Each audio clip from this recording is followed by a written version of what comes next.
Los intereses del gobierno de turno en los Estados Unidos siempre han impactado a la dinámica de la política salvadoreña. Desde la llegada de Donald Trump a la Casa Blanca, su objetivo número uno ha sido frenar a toda costa, incluso violando derechos humanos, la llegada de migrantes de Centroamérica a suelo estadounidense, y para ello ha encontrado como aliados a los gobernantes de la región, entre ellos el presidente salvadoreño Nayib Bukele. Trump convirtió a México y a los países del Triángulo Norte Centroamericano en su muro fronterizo, con el aval sin protesta de estas naciones, quienes esperaban a cambio mantener relaciones comerciales favorables en el caso de México y los flujos de dinero de la cooperación estadounidense en el caso de los centroamericanos. A El Salvador, ceder ante las políticas antiinmigratorias de Trump le ha permitido un discurso tibio o el silencio del ejecutivo norteamericano a las prácticas de Bukele, señaladas como autoritarias, tal como su irrupción militar a la Asamblea Legislativa el 9 de febrero, las desobediencias a la Sala de lo Constitucional y a órdenes judiciales, como la del juez del caso El Mozote, las violaciones a los derechos fundamentales de los salvadoreños durante la pandemia y los ataques a la prensa crítica e independiente. Sin embargo, en el último mes, el presidente Bukele ha recibido fuertes llamados de atención desde Washington, D.C., una carta de un grupo importante de congresistas demócratas y otra de 6 republicanos, que han señalado que existe un debilitamiento de la institucionalidad democrática por la forma en que Bukele ejerce el poder. Existe una desviación lenta pero segura del Estado de Derecho y las normas de la democracia que nuestro hemisferio ha luchado tan duro para preservar. Se lee en la carta de los miembros del Partido Republicano, el mismo del presidente Trump. A estos llamados se sumó el subsecretario interino para Asuntos del Hemisferio Occidental del Departamento de Estado de los Estados Unidos, quien pidió respeto para la prensa crítica como pilar importante para la democracia. Por otra parte, el gobierno sufrió un revés luego que una corte de apelaciones estadounidense avalara la cancelación del estatus de protección temporal, TPS, por sus siglas en inglés, que da permiso de trabajo y estabilidad a 250,000 salvadoreños en los Estados Unidos.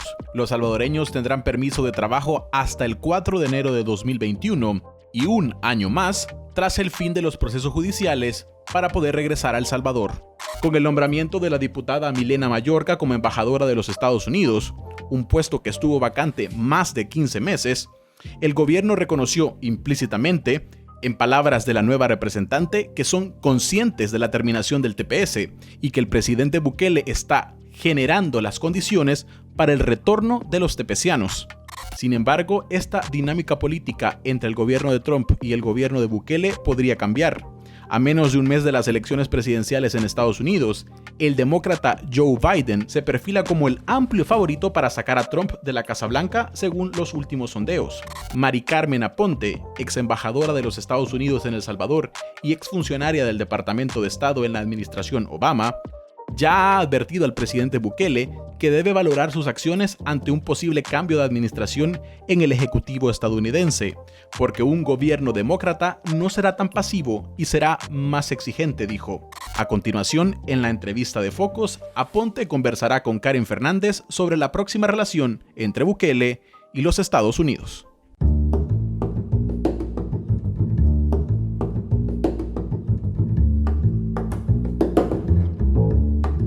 Bienvenidos a Focos. Hoy tendremos una entrevista con la embajadora Mari Carmen Aponte. Ella fue embajadora de Estados Unidos en El Salvador en el periodo 2012-2016 y además ha sido subsecretaria de Estado para Asuntos del Hemisferio Occidental del Gobierno de Estados Unidos. Embajadora Aponte, bienvenida a la entrevista de Focos. Muchísimas gracias, Karen, por tenerme. Y qué placer estar en contacto con el pueblo salvadoreño, que es todavía, lo quiero muchísimo. Muchísimas gracias, embajadora. Vamos a hablar de las perspectivas de las próximas elecciones presidenciales en Estados Unidos y los escenarios que eso llevaría para nuestro país. Veamos, hace un par de semanas, antes del primer debate presidencial y de que el presidente Trump diera positivo por COVID, usted decía en otra entrevista que la competencia es una competencia muy cerrada. Pero la última encuesta de CNN le da una ventaja nacional de 16 puntos al ex vicepresidente Biden. ¿Es confiable la ventaja que le da la encuesta? Yo quisiera pensar que es confiable, pero sin embargo, yo creo que es bien importante que nosotros los demócratas que estamos trabajando para la elección de Biden, sigamos trabajando al mismo ritmo y con la misma intensidad. No, uno nunca sabe lo que puede pasar. Y después de esos 16 puntos, hay otras empresas, hay otras encuestas que también hablan de hasta 18 puntos, pero también hay otras que hablan de 14 puntos. No importa, no importa. No podemos dejar de tener el pie en el acelerador y seguirnos moviendo al mismo ritmo. Yo estoy trabajando con la comunidad hispana, pero en especial con mi comunidad puertorriqueña, mi comunidad boricua, que es bien importante en dos estados cruciales, Pensilvania y Florida. Estoy haciendo eventos, estoy llamando gente, me estoy moviendo. Hay que seguir trabajando porque el mejor poll y el más confiable es el día de la elección. Ahora, usted justamente hablaba de estados cruciales y mencionó ya Florida y Pensilvania. ¿Qué otros estados son cruciales y por qué? El estado de Ohio, el estado de Michigan, Wisconsin, Texas y Georgia. Estos estados los ganó el presidente Trump en la última elección, algunos de ellos no por mucho, por 2%, 3%. Eso quiere decir que si los puertorriqueños tienen, por ejemplo, en Pensilvania, el 5% de la población y el presidente Trump ganó ese estado con el 3% del voto, ahí vemos la diferencia. Por eso es que hay que seguir trabajando. No podemos cesar y no vamos a cesar hasta el 4 de noviembre. Embajadora, hablemos ya de lo que implicaría un triunfo de Joe Biden en El Salvador. En una entrevista que usted dio hace un par de semanas para el diario de hoy, usted decía esto, que el presidente Bukele debe pensar que puede haber un cambio en la Casa Blanca y que la próxima administración no va a ser tan pasiva, va a ser más exigente ante algunos errores que cometa el presidente Bukele. ¿Qué significa esto? Una Casa Blanca menos pasiva con el presidente Bukele. Mira, me explico más ampliamente. La política extranjera del presidente Trump ha estado basada y enfocada exclusivamente en inmigración. Después que los países México, Honduras, Guatemala y El Salvador controlaran la inmigración indocumentada, él estaba dispuesta a a mirar hacia otro lado con violaciones constitucionales como los que hizo el presidente Bukele, también aceptar los resultados de las elecciones en Honduras en el 2017, que mucha gente fue bien controversial y mucha gente dice que se la robaron. Y por último, dejar o tener oídos sordos, ¿no? Ante Guatemala y Honduras cuando quitaron los cuerpos independientes en contra de la corrupción. Eso no hubiese pasado bajo el presidente Obama, ni va a pasar ante un presidente Biden. O sea, la política extranjera va a cambiar y va a cambiar porque va a ser más amplia. Y no solamente estaremos enfocados en inmigración. Y por eso es lo que yo quise decir por ser pasiva. O sea, después que no toque inmigración, vamos a ignorar el resto de todo lo que suceda. Eso no va a suceder con un presidente Biden y tenemos cada día, vemos más y más claramente que ese no va a ser el enfoque. Solo quiero precisar un punto, embajadora. Entonces, Estados Unidos, que siempre se ha apreciado de defender la democracia, o bueno, en las últimas décadas Estados Unidos en la región se ha apreciado de defender la democracia y la separación de poderes, pero en el caso de El Salvador, el embajador Johnson parece muy cercano al presidente y no hay posicionamientos contundentes sobre los ataques del presidente Bukele a quienes le critican. Entonces, para usted, ¿esto representa una decisión política de la Casa Blanca? Bueno, yo creo todos los embajadores cuando servimos tenemos instrucciones. No necesariamente podemos hacer lo que querramos. Tenemos la obligación y el deber constitucional de representar al presidente de los Estados Unidos.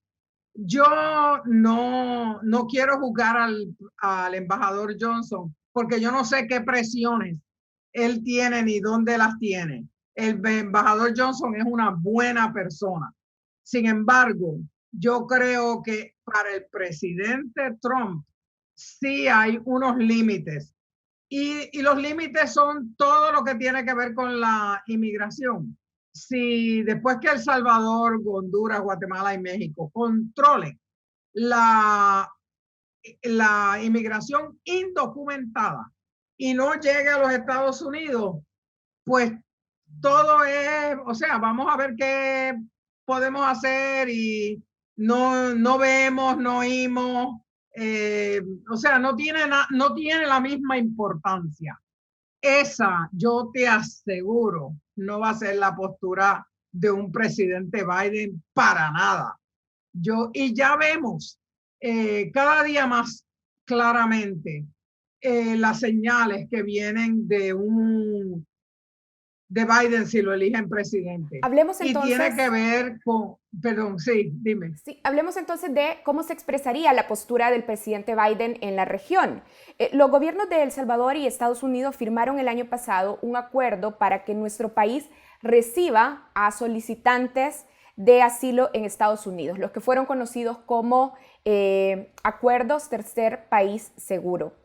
¿Usted ve a una administración Biden manteniendo este tipo de acuerdos? Yo no veo, no estoy diciendo que no se haga. Lo que sí te voy a sugerir es que un acuerdo que solamente esté basado en inmigración no va a tener mucho valor para un presidente Biden ni para una administración de Biden. Lo que sí tiene valor es una amplitud de políticas, de que se respete el Estado del Derecho, que se respete la Constitución, que se respeten los derechos civiles, de que haya también desarrollo y de que se hagan y se promuevan una serie de políticas en el mismo Salvador que estimulen el crecimiento económico, cosa de que haya empleo, educación, para que lo que estamos buscando es que la gente, los salvadoreños, los guatemaltecos y los hondureños no tengan que emigrar sin documentos, porque se vean que tienen alguna esperanza de poder echar hacia adelante en su propio país. Embajadora, pero desde su punto de vista, este tipo de acuerdos como los que se firmaron el año pasado, los conocidos, decía, como tercer país seguro, ¿son efectivos para generar condiciones para que las personas se queden en sus territorios? ¿Cumplen con ese objetivo siquiera? Sí, hasta cierto punto. Pero lo que a mí me preocupa de esos acuerdos es que a veces esos acuerdos se hacen y los países no tienen los recursos para poder enforzarlos, o sea, para poder regirse por ellos. ¿Qué recursos tienen para poder controlar la inmigración que se hace sin documentos, clandestinamente? Es muy difícil cuando hay otros muchísimos problemas de seguridad que hay que atender a diario. Así es que yo veo esos acuerdos con un alcance limitado y que no debe ser el fundamento, como lo aparenta ser entre la administración de Trump y El Salvador, por ejemplo, ahora, entre los dos países. Ese es el fundamento, ese es el enfoque y eso es lo importante. Yo creo que hay que ser más amplio. Bien, veamos. El exsecretario de Seguridad estuvo también en San Salvador para firmar un acuerdo de cooperación que decía esto, busca impedir los flujos de migración irregular desde la región. Una de las acciones de seguimiento de ese acuerdo fue la creación de una patrulla fronteriza en El Salvador. Una eventual administración del presidente Joe Biden dejaría de buscar este objetivo de frenar la migración irregular. Sí, perdóname, déjame decírtelo claro. Frenar la inmigración sin documentos también sería un objetivo de la administración de Biden. No hay duda, pero la forma de obtener esos frenos van a ser totalmente diferentes y van a ser bien amplios, mucho más amplios. Pero va a buscar más cooperación con los países del Triángulo Norte. De esto estoy segura. Pero también va a exigir que los países hagan más, que inviertan más dinero de su propio presupuesto en controlar, en invertir en educación, en desarrollo económico. O sea, no lo podemos hacer todo los Estados Unidos. Tiene que ser como una sociedad con los diferentes países. Y también yo creo que se va a buscar bajar la corrupción. El problema de corrupción en Latinoamérica, bueno, el problema de corrupción aquí es grande también en los Estados Unidos, aparece en Puerto Rico, aparece en muchísimos sitios, pero hay que buscar y establecer instituciones que puedan ayudar a controlar esa corrupción. Bien, embajadora, hablemos también de lo que pasa en Estados Unidos. Hay algunas cifras que podrían hacer pensar que para los intereses de los trabajadores o de las familias latinas en Estados Unidos sin documentos no hay diferencia entre una administración demócrata y una republicana. Por ejemplo, las deportaciones en el año 2012 de la administración Obama alcanzaron números récords que no supera todavía la administración Trump. Entonces, ¿qué le diría usted a esos latinos que comparan estas cifras con desaliento? La gran diferencia va a ser la propuesta migratoria interna que ya está haciendo el presidente electo o si llega a ser presidente Biden. Una de las cosas más importantes que él va a hacer es sacar a estos estimadamente 12 millones de personas indocumentados de las tinieblas. Han estado indocumentados por muchísimos años, han estado trabajando con seguros sociales falsos. Todos esas hay que incentivarlos para que salgan, se diga la verdad completa y establecer un proceso donde puedan poder trabajar y puedan disfrutar de una vida, de la vida que vinieron a buscar aquí en los Estados Unidos. Eso es una gran diferencia. Ahora mismo, eso ni se contempla. De acuerdo. Vamos a hacer la primera pausa en esta entrevista con la embajadora Mari Carmen Aponte. Ya volvemos.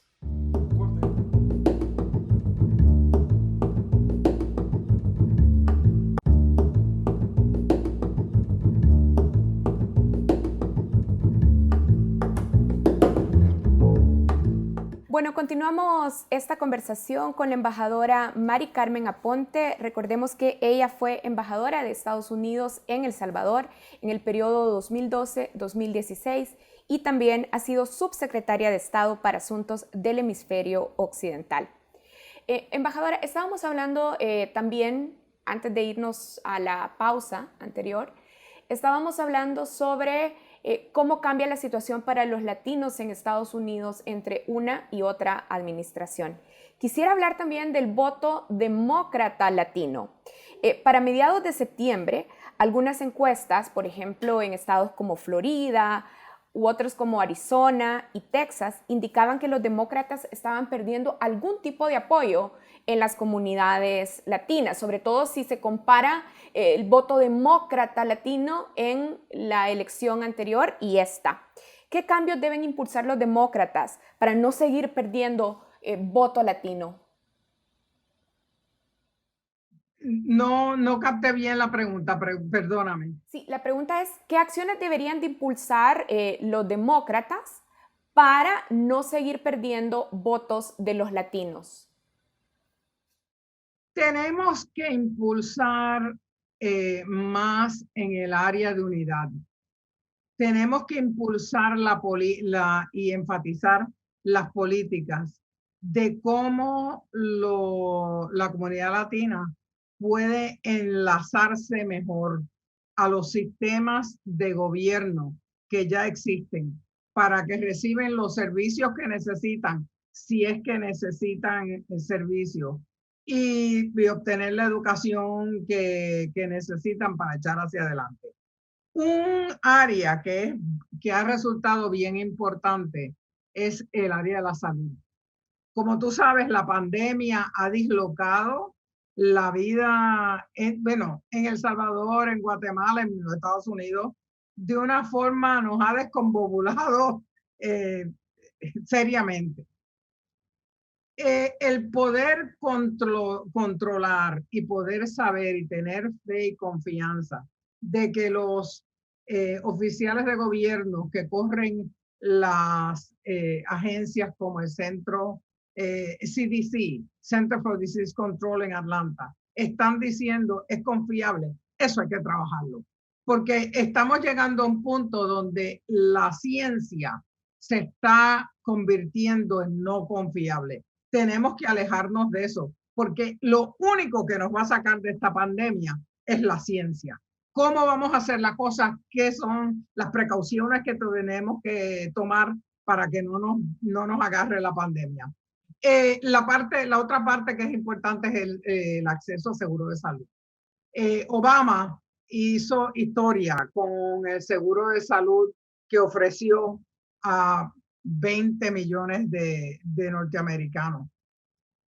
Tenemos que buscar la forma de expandir los seguros de salud para que la comunidad hispana se sienta que está protegida y que si hay algún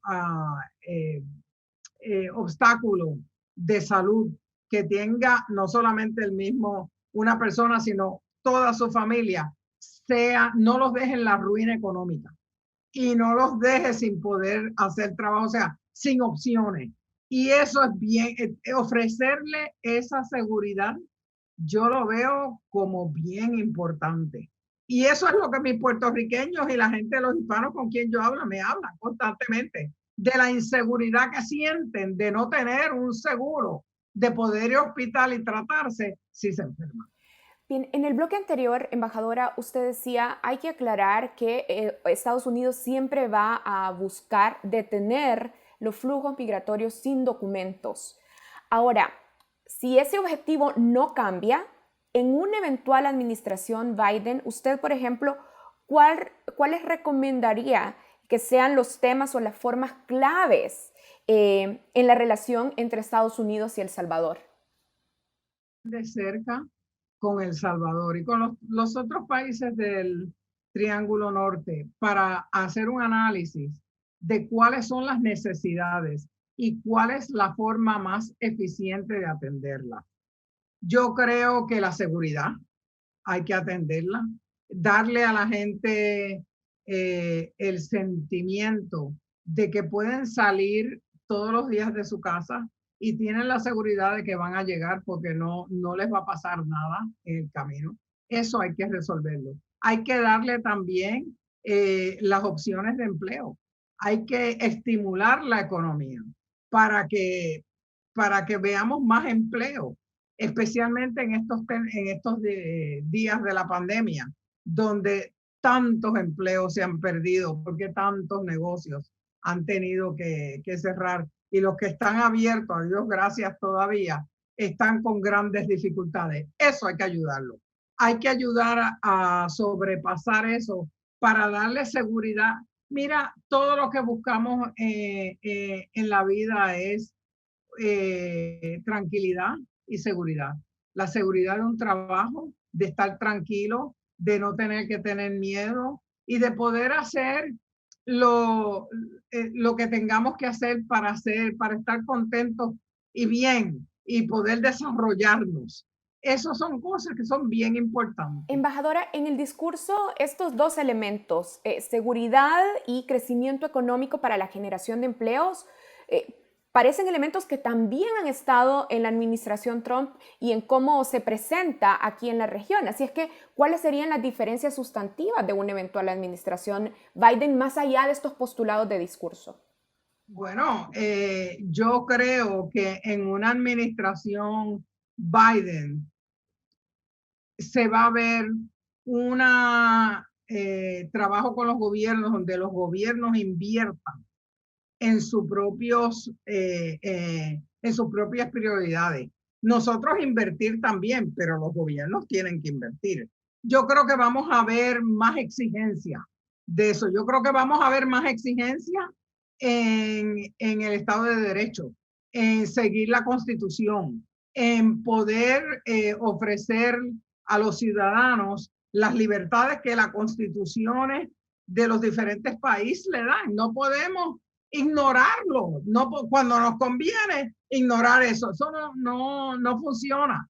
Tiene que haber más apertura y tiene que haber una conversación acerca de eso entre los dos países y establecer una política donde puedan trabajar los dos cómodamente. Si no, pues hay que tener las conversaciones más difíciles. Embajadora, también en el bloque anterior usted decía, bueno, ahora lo que vemos desde la Casa Blanca con respecto a El Salvador es una actitud de no ver, no escuchar, no alarmarse. Sin embargo, esta actitud de la Casa Blanca y del embajador aquí en El Salvador contrasta con el tono de una carta que han enviado los congresistas republicanos al gobierno Bukele. ¿Usted considera que hay posiciones encontradas sobre el presidente Bukele en el interior del Partido Republicano? Bueno, yo creo que hay una serie de preocupaciones acerca de las acciones del presidente Bukele y se han expresado en los dos partidos, en el demócrata y en el republicano. Yo creo que si hay un cambio de administración, como yo creo que lo va a haber, y yo creo que va a haber también un cambio en el Senado y en la Cámara. Yo creo que vamos a ver más amplitud de demócratas en la Cámara y vamos a ver un Senado dominado por los demócratas. Ahí yo estoy segura que se iniciarán unas conversaciones con el presidente Bukele, donde habría que hablar del contenido de esas cartas que están hechas pública. Ahí es donde la nueva embajadora de El Salvador ante los Estados Unidos va a ser clave. O sea, tiene que engage, ¿no? Tiene que, la palabra en español se me va, pero tiene que empezar una serie de conversaciones francas donde se pongan todas las cartas sobre la mesa y llegar a acuerdos. Siempre se puede llegar a acuerdos, porque las conversaciones sean difíciles, no quiere decir que no se llegan a acuerdos. Ahora, embajadora, justamente hablando de esas tres cartas que ha recibido el presidente Bukele en lo que va del año. La primera, recordemos, después de los sucesos del 9 de febrero, cuando intervino militarmente la Asamblea Legislativa, y luego las últimas del mes de septiembre. El presidente se ha referido a estas cartas con un poco de desdén y ha dicho que se trata solo de pequeños grupos de congresistas, pero en realidad sabemos que por la Cámara de Representantes pasan las asignaciones de fondos de cooperación. Entonces, ¿qué incidencia podrían tener estos congresistas en esa relación de cooperación entre El Salvador y Estados Unidos? Muy importante ese comentario, Karen, porque especialmente en el Senado hay unos mecanismos que se llaman hold, o sea, aguante, que un senador es el que tiene que poner un hold en una ley, en un nombramiento, y eso se congela. Eso se congela hasta que se resuelvan los temas alrededor del hold.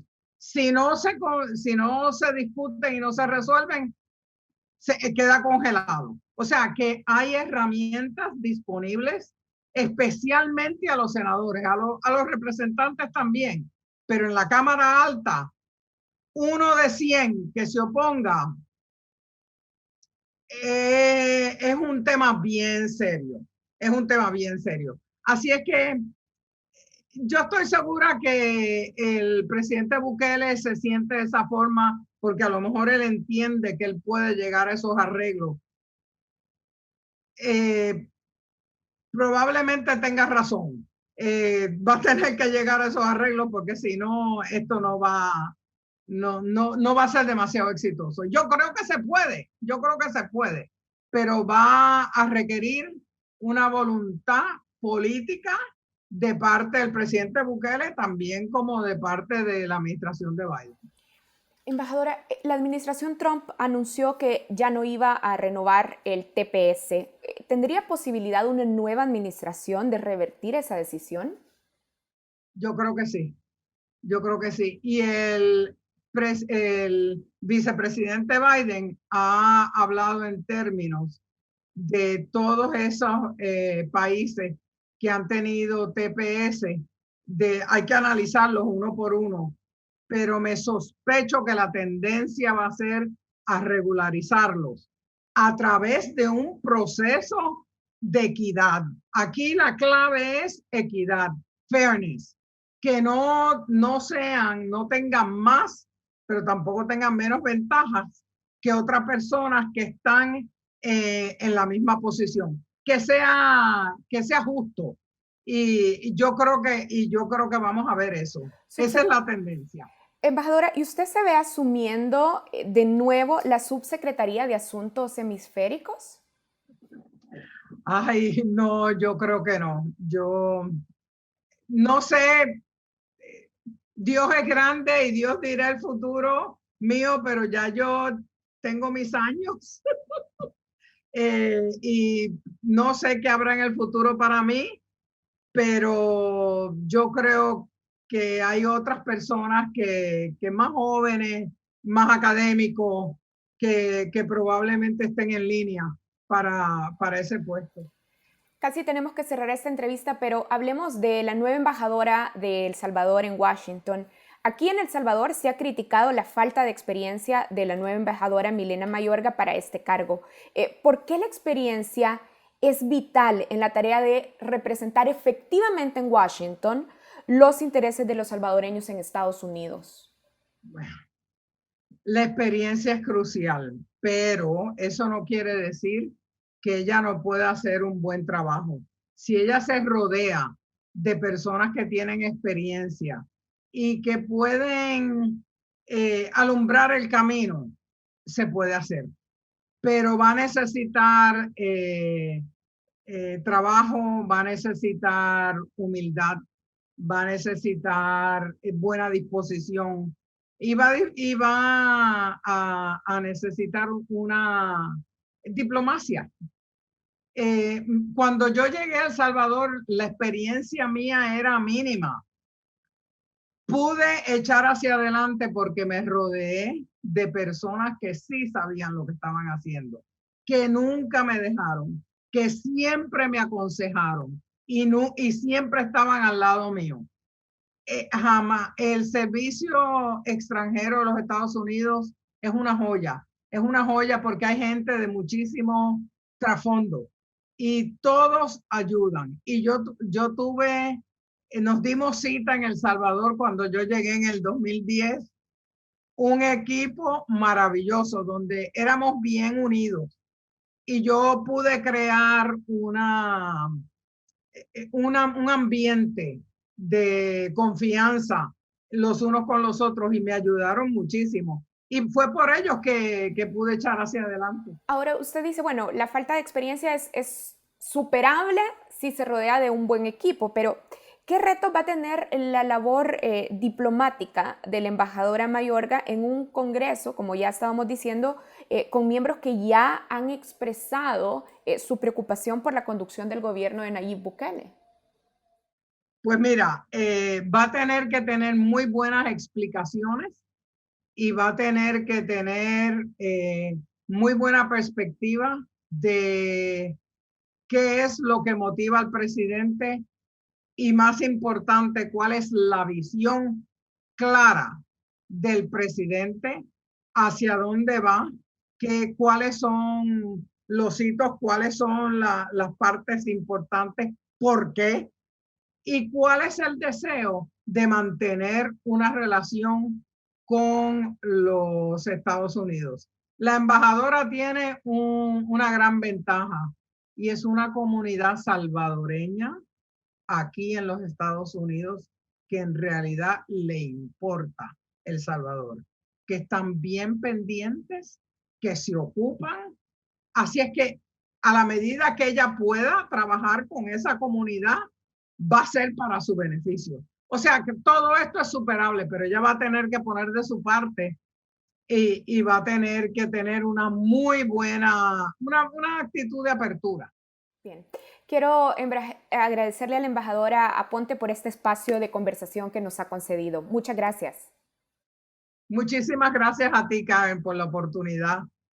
Bien, muchísimas gracias, embajadora, y muchísimas gracias a ustedes que nos acompañaron en este espacio de conversación con la embajadora Mari Carmen Aponte, que estuvo destacada como embajadora de Estados Unidos en El Salvador en el periodo 2012-2016. Así cerramos Focos, pero quiero invitarlos a que busquen este contenido en nuestro canal de YouTube, Focos TV. Gracias por acompañarnos. Buenas noches.